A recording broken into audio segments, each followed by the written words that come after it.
Pep Guardiola will become only the second Manchester City manager to reach 500 games in charge, but he is in the middle of his worst run from his previous 499 outings. Pep Guardiola signs his new Manchester City contract. Pep Guardiola should be in the ultimate honeymoon period. A month or so after penning a new contract to take his reign at the Etihad to a decade, Guardiola is undoubtedly the best manager to take charge of Manchester City, and he has completely fallen in love with the club and the city. He has unequivocal backing from his chairman. He began the season chasing history in the form of a fifth Premier League title in succession, and Sunday's trip to Leicester will be his 500th in charge, the second most of any City boss. But on the eve of that landmark Leicester clash, Guardiola was facing extraordinary questions about his future. How has it come to this? Guardiola has always said that he would only leave if he had no more to give or if his bosses decided he was no longer suitable. His regular chats with Chairman Khaldoon Al-Mubarak have given him the confidence to continue, and on Saturday he said, "I will keep going. I will not give up. I want to be here, I want to do it, and with the situation we have now I have to do it. Of course I want it, everyone wants it.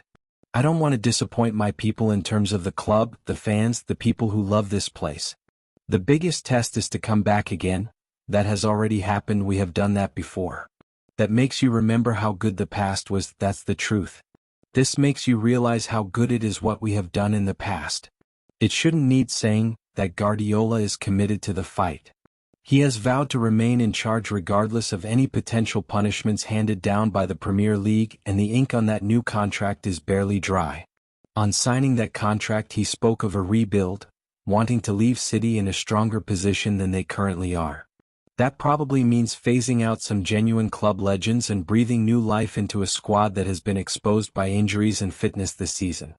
But if he wants to ensure that he can do that over the next 18 months, he needs to turn things around on the pitch quickly.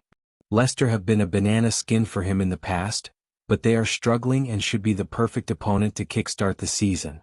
West Ham, Salford, Brentford and Ipswich in the 4 games after that are presentable too. Guardiola must ensure there are no more unenforced errors and fix things on the pitch before thinking about wider rebuilds. His 500th game as City boss is arguably his most important. Atlanta kept hold of top spot in Serie A on Saturday after escaping Lazio with a 1-1 draw which kept Inter Milan at bay but ended their club record league winning streak at 11 matches. Marco Brescianini tapped home into an open goal with 2 minutes remaining to snatch a point from the Stadio Olimpico in Rome, where a passionate crowd thought a big win was coming their way.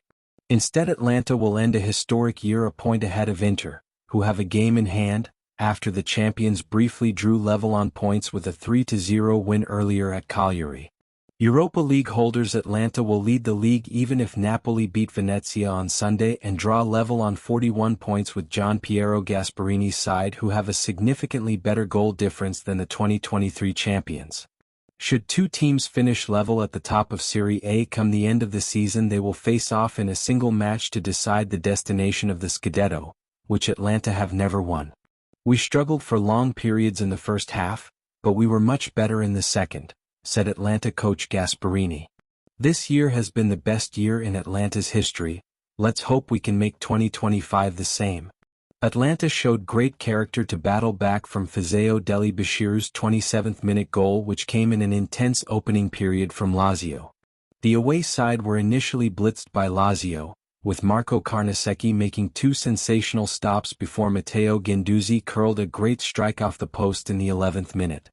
But as the match wore on, Atlanta, who were without injured star striker Matteo Retegui, grew into the game and deservedly drew level in front of a boisterous and hostile crowd in the Italian capital. Brescianini netted his 3rd goal of the season thanks largely to Ademola Lookman, who made up for earlier missing from yards out by beating Lazio's offside trap, meeting Nicolo Zaniolo's hooked pass and rolling across to his teammate to salvage a precious point. Next up, Atlanta travel to play the Italian Super Cup in Saudi Arabia, where they will face Inter on Thursday.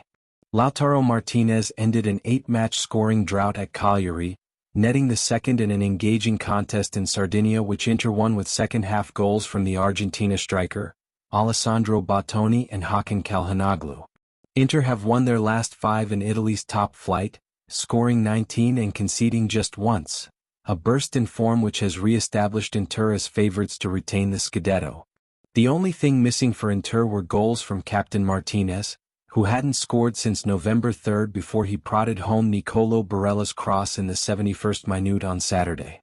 The most important thing is that Inter win. If I get a goal too, then that's a bonus, said Martinez. We work hard every day to win trophies, and anyone who sets foot on the pitch will give their all for the team. We've just got to keep going and make 2025 like this year. Inter could have won by an even more convincing margin had captain Martinez not wasted great chances in each half and Cagliari goalkeeper Simone Scuffet not pulled off superb saves to deny Marcus Thuram and Barella.